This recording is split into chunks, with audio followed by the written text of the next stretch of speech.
Salut et bienvenue. Dans cette vidéo, je vais vous montrer comment utiliser Google Forms. Cette vidéo est destinée à tout le monde, depuis ceux qui n'ont jamais utilisé Google Forms jusqu'à ceux qui maîtrisent déjà l'outil. En fait, je vais essayer de couvrir de manière large tous les points qui concernent l'utilisation de cet outil, depuis les fonctionnalités les plus basiques jusqu'aux fonctionnalités avancées. Cette vidéo sera très détaillée et donc un peu plus longue que d'habitude. C'est pourquoi je ne vais pas perdre le temps, je vais aller droit à l'essentiel. Eh bien, nous allons commencer par la question la plus simple. Où trouver Google Forms? Ouvrez votre navigateur Chrome. Ensuite, si le nouvel onglet que vous avez ouvert ressemble au mien, il faut cliquer sur votre profil. Ensuite, cliquez sur Gérer votre compte Google. Vous serez alors amené dans votre compte Google. Regardez ici en haut et à droite. Entre le point d'interrogation et votre profil, vous avez les applications Google ici. Cliquez sur ces pointillés qui sont là pour accéder aux applications Google. Défilez ensuite vers le bas pour retrouver Forms. C'est ici Google Forms. Vous cliquez dessus. Vous allez accéder à l'application Google Forms. Vous pouvez également accéder à l'application Google Forms à partir de Google Drive. Donc, vous ouvrez Google Drive. Ici, dans Google Drive, il faut cliquer sur Nouveau. Et en bas, vous allez avoir Google Forms. Donc, cliquez sur Forms pour l'ouvrir. Voici les deux méthodes que je vous propose pour accéder à Google Forms. Bien sûr, vous pouvez saisir manuellement dans un nouvel onglet le lien qui est ici. docs.google.com/forms et vous appuyez sur Entrée. Vous allez également de cette manière accéder à Google Forms. Pour créer votre formulaire, vous avez deux options. Soit vous commencez à partir d'un formulaire vide. De ce fait, vous allez créer votre questionnaire à partir de rien. Vous pouvez également choisir un modèle parmi tous ces modèles préconçus pour le personnaliser. Nous allons par exemple choisir vos coordonnées. Ce modèle est déjà presque fait. Ici, on collecte le nom, l'adresse email, l'adresse, je crois c'est la résidence, numéro de téléphone, ainsi de suite. Donc, si vous avez d'autres questions, vous pouvez ajouter ou bien modifier, supprimer des questionnaires. C'est ce que j'ai appelé personnaliser le modèle déjà existant. Pour notre vidéo, nous allons utiliser un modèle vide. Avant de continuer, je vais vous expliquer le projet que je vais tenter de réaliser. Je vais créer un formulaire à soumettre à mes abonnés de YouTube. Dans ce formulaire, je vais poser une série de questions auxquelles mes téléspectateurs devront répondre pour m'aider à améliorer ma chaîne YouTube. Pour rendre les choses un peu plus intéressantes, ce formulaire ne sera pas accessible à tout le monde. Je vais limiter l'accès au formulaire qu'à une catégorie de personnes. C'est-à-dire qu'avant d'accéder aux questions qui sont dans le formulaire, il faut d'abord s'identifier par un mot de passe et un login. Je vais vous montrer comment ça marche. Mais avant cela, je vous propose déjà de renommer notre formulaire. Ici, par défaut, le formulaire est nommé « Formulaire sans titre ». Nous allons effacer cela. Et puis, nous allons appeler notre formulaire « Questionnaire à poser à mes abonnés de YouTube ». Comme vous avez remarqué, le titre que nous avons donné à notre questionnaire va apparaître automatiquement ici dans la tête de la première section. En haut, vous avez trois pages. Vous avez questionnaire, c'est la page dans laquelle nous nous retrouvons maintenant. Vous avez la page des réponses et vous avez la page des paramètres. Pour l'instant, nous n'allons pas toucher ces deux dernières pages, réponses et paramètres. Je reviendrai après sur ces deux autres pages. Restons dans la page questionnaire. Le formulaire peut être structuré en sections. Pour le moment, nous avons une seule section. Dans une section, nous avons une ou plusieurs questions. La page que nous avons sous nos yeux actuellement a une section et puis une question.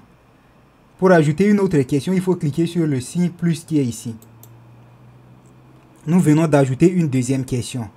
Comme je l'ai dit tout à l'heure, pour participer à ce questionnaire, il faut d'abord s'identifier. Comment nous allons faire pour imposer aux gens de s'identifier avant d'accéder au questionnaire? Nous allons utiliser une fonctionnalité de Google Forms qui s'appelle les sections. Nous allons créer plusieurs sections. Dans la première section, qui est celle à laquelle nous accédons en premier, lorsque nous cliquons sur le lien du formulaire, je vais imposer un login et un mot de passe. Mais pour le faire, je vais d'abord ajouter une section suivante. Et automatiquement, j'ai déjà deux sections ici. La première section, c'est celle qui est ici. Et la deuxième section est celle que vous voyez en bas qui s'appelle rubrique 2. Les sections s'appellent ici rubrique. Nous allons essayer de renommer la première section. Identifiez-vous.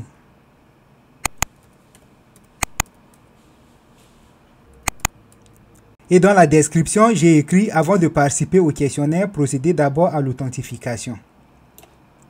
Nous allons maintenant donner un titre à la première question. Nous allons l'appeler « Login ». Le nom de la première question est là. À sa droite, vous avez le type de réponse. Par défaut, c'est le choix multiple qui est ici. On peut changer le type en cliquant dessus.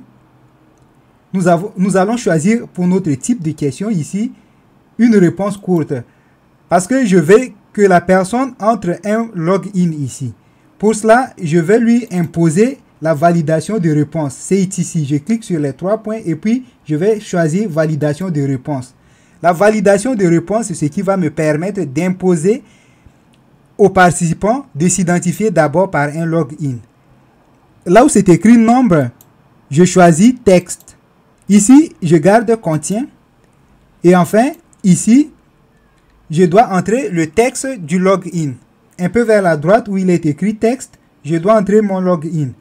Notre login sera le texte Maximin. Enfin, pour que ça marche, je dois rendre ce login obligatoire. Et ce n'est pas encore tout pour la première section. Dans la première section, nous avons également un mot de passe. Donc, on va nommer la deuxième question qui est ici, mot de passe. Et comme le mot de passe ici, c'est un chiffre, le type de question sera également une courte réponse. Nous allons activer la validation de réponse. Et nous allons garder nombre. Maintenant, là où il est écrit supérieur à, nous devons choisir égal à. Égal à. Et là où il est écrit nombre, nous devons entrer le mot de passe. Je vais entrer 1, 2, 3, 4. Ce sera notre mot de passe. Et maintenant, pour que ça marche également, je dois rendre la question obligatoire. Ainsi, notre login et notre mot de passe ont été créés. Nous allons maintenant passer à la rubrique suivante. Dans les rubriques qui suivent, je vais rentrer toutes ces questions que j'ai déjà préalablement préparées. Chaque section ici soulignée en gras représente une nouvelle rubrique. Cela va prendre un peu du temps. C'est pourquoi je vais avancer cette partie de la vidéo. J'ai déjà rempli toutes les questions. Nous avons 6 rubriques ici. Ceci inclut aussi la section d'identification. Ce qui veut dire que nous avons 5 rubriques de questions et une rubrique pour l'identification. Je vais un peu insister sur les types de questions. Regardez, ici dans la rubrique 2, nous avons nom complet, c'est-à-dire votre nom et vos prénoms. J'ai choisi réponse courte. Je pense que réponse courte est le type de réponse qui est adapté à ce genre de questions. Ensuite, l'adresse email, j'ai aussi choisi réponse courte.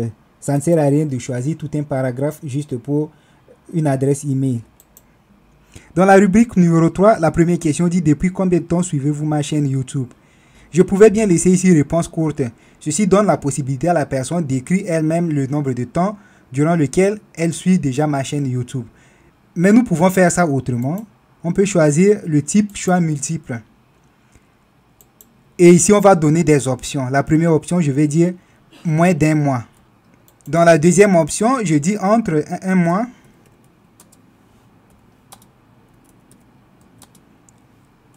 et 3 mois.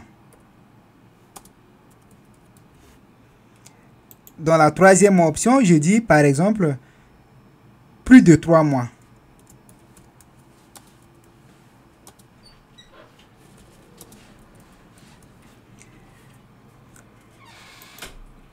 Dans la question qui dit quel type de contenu préférez-vous, on peut laisser réponse courte. Ainsi, le participant va lui-même entrer le type de contenu qu'il préfère. Mais je peux aussi imposer le type de contenu. Je peux déjà proposer des contenus ici que la personne aura à choisir seulement. Comme un téléspectateur peut aimer plus d'un contenu, je ne vais pas choisir choix multiple. Parce que choix multiple donne la possibilité seulement de choisir une seule réponse, une seule option. Mais la case à cocher peut donner la possibilité de choisir plusieurs options. Je peux choisir la première, la deuxième et même toutes les options. C'est pourquoi je vais prendre case à cocher. Dans la première option, je vais dire les smartphones. Parce que sur la chaîne, nous faisons aussi des vidéos sur les smartphones. Dans la deuxième dans la deuxième option, je vais dire Windows. La troisième option, Web. La quatrième option, WhatsApp. Ce sont des contenus qui existent réellement sur notre chaîne. Regardez ici, à côté de chaque option, vous avez cette cadre qui est à droite. Cela vous donne la possibilité d'ajouter une image. Si je choisis par exemple d'ajouter une image à l'option WhatsApp, un logo par exemple, il suffit de cliquer sur cette cadre. Ensuite, ici, vous avez plusieurs options pour insérer votre image. Vous pouvez même utiliser le webcam pour prendre une capture. Vous pouvez même insérer une photo à partir d'un lien ou bien à partir de Google Photos ou Google Images. Moi, je veux par exemple importer une photo de cet ordinateur. Donc, je clique sur Importer et puis Parcourir. Ce qui me ramène dans mes dossiers. Je choisis le dossier téléchargement. Ensuite, je vais chercher le logo de WhatsApp. Je prends ce logo et je clique sur Importer. Le logo va apparaître directement ici à côté de l'option. On peut faire pareil pour chacune des autres options. Toujours dans la page question, en haut et à droite, vous avez ici vos thèmes. Si on clique sur ce bouton, on va avoir la possibilité de personnaliser le thème. Nous pouvons par exemple changer la couleur du thème. On va choisir le vert. Le thème change en vert. On peut également changer le style de texte pour l'entête. L'entête, c'est ce qui est là. Et pour les questions, je vais choisir un autre style de texte pour les questions. Je vais par exemple choisir Nito. C'est changé. Regardez ici, lorsque tout à l'heure on avait choisi ce formulaire existant, qu'est-ce qu'on a remarqué? Ici, nous avons une image en en-tête. On a une image qui était là. Nous pouvons aussi ajouter une image ici dans l'en-tête. Pour ce faire, il faut choisir l'image ici, dans l'en-tête. Toujours dans le thème, vous venez ici et vous choisissez une image pour votre en-tête. Choisissez donc une image parmi les thèmes qui sont proposés par Google. Une image qui est en rapport avec votre formulaire. Je vais choisir cette image de guitare par exemple. Ça n'a aucun rapport avec le questionnaire que j'ai créé, mais juste parce que j'adore les guitares. L'image va apparaître ici en en-tête et le thème aussi va s'adapter automatiquement. La couleur du thème va s'adapter automatiquement à l'image, à la couleur de l'image choisie. Vous pouvez créer votre propre image et l'importer.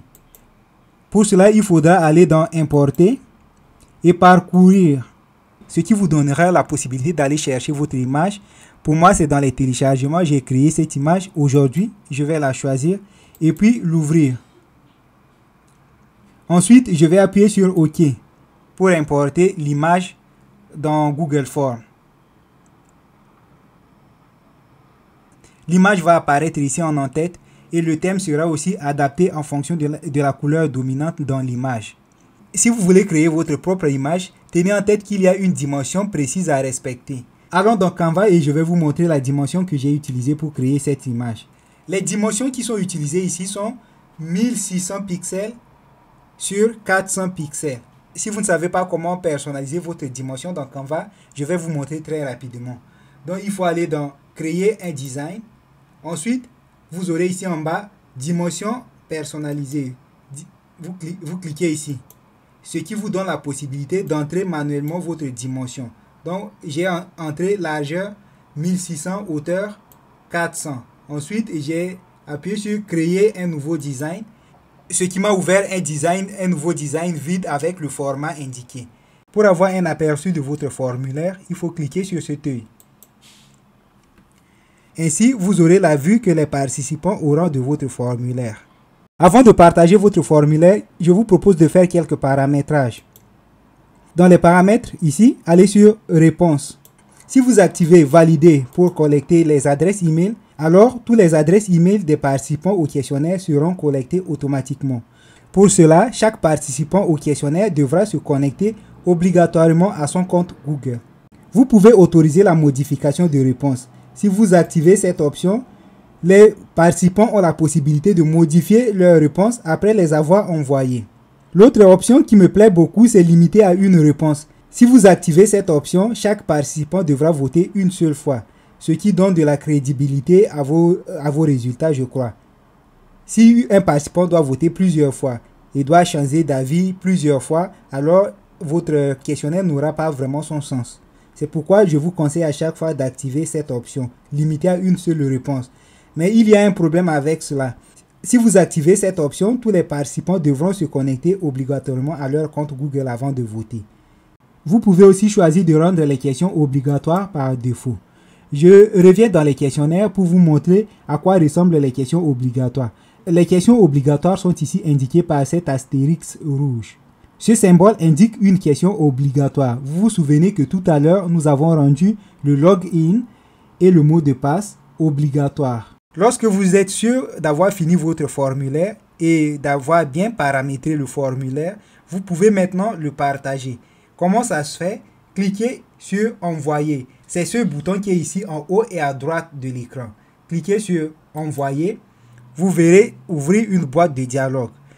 L'option la plus simple, c'est de saisir directement l'adresse email du destinataire ici.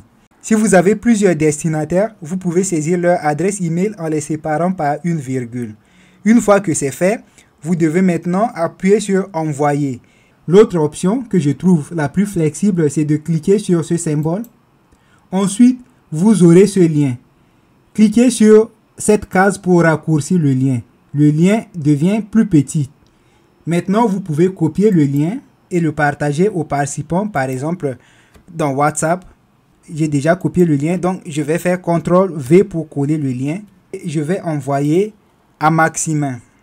Le lien est envoyé. Vous pouvez aussi partager le lien que vous avez copié sur vos réseaux sociaux, dans les messages ordinaires et un peu partout. La personne qui a reçu votre lien devra tout simplement cliquer dessus pour accéder à la page du questionnaire. Lorsque le participant est sur la page du questionnaire, il devra donc entrer notre login. Je vais faire semblant d'entrer un faux login. Et puis je vais entrer un faux mot de passe. Lorsque j'ai entré un faux login et un faux mot de passe, qu'est-ce que vous avez remarqué les amis? Notre vrai login et notre vrai mot de passe ont été livrés alors qu'ils sont censés être secrets. On dit que le login doit contenir Maximin et que le mot de passe doit être 1, 2, 3. Donc n'importe qui maintenant a accès à notre vrai login. Il suffira tout simplement de copier le vrai login et de le coller. Ensuite de copier le vrai mot de passe 1, 2, 3. Maintenant qui est déjà livré, qui n'est plus un secret, et de le coller. Et maintenant, la personne peut maintenant tranquillement appuyer sur suivant et participer au questionnaire.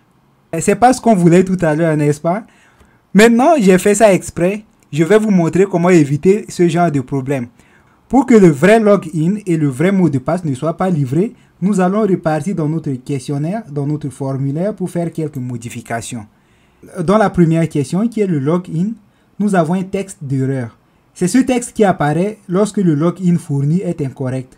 Il faut personnaliser ce texte obligatoirement. Si on laisse le texte d'erreur par défaut, malheureusement, notre vrai login sera révélé. Je vais dire par exemple login incorrect, réessayer. Nous allons faire pareil pour le mot de passe. Le texte d'erreur sera mot de passe incorrect, réessayer. Pour aller vite, je copie le mot de passe et je le colle ici. Mot de passe incorrect, réessayer.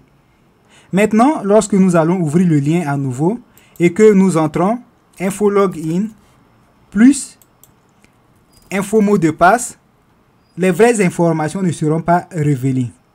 Gardez cette astuce. Personnalisez obligatoirement le texte d'erreur. Maintenant, entrons les vraies informations. Le login c'est Maximin et le mot de passe c'est 1, 2, 3, 4. Et nous allons appuyer sur suivant. Nous nous sommes identifiés, nous nous sommes authentifiés et nous sommes tombés sur la première rubrique. La première rubrique où nous avons les informations générales. On va rentrer les informations requises ici. Maximin. Bon, j'entre les informations qui ne sont pas correctes au fait. C'est juste pour qu'il y ait quelque chose dans le formulaire.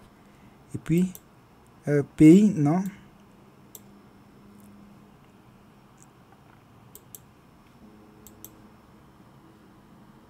Je vais entrer n'importe quoi, parce qu'il y a beaucoup de questions. Je ne vais pas répondre aux questions comme il se doit.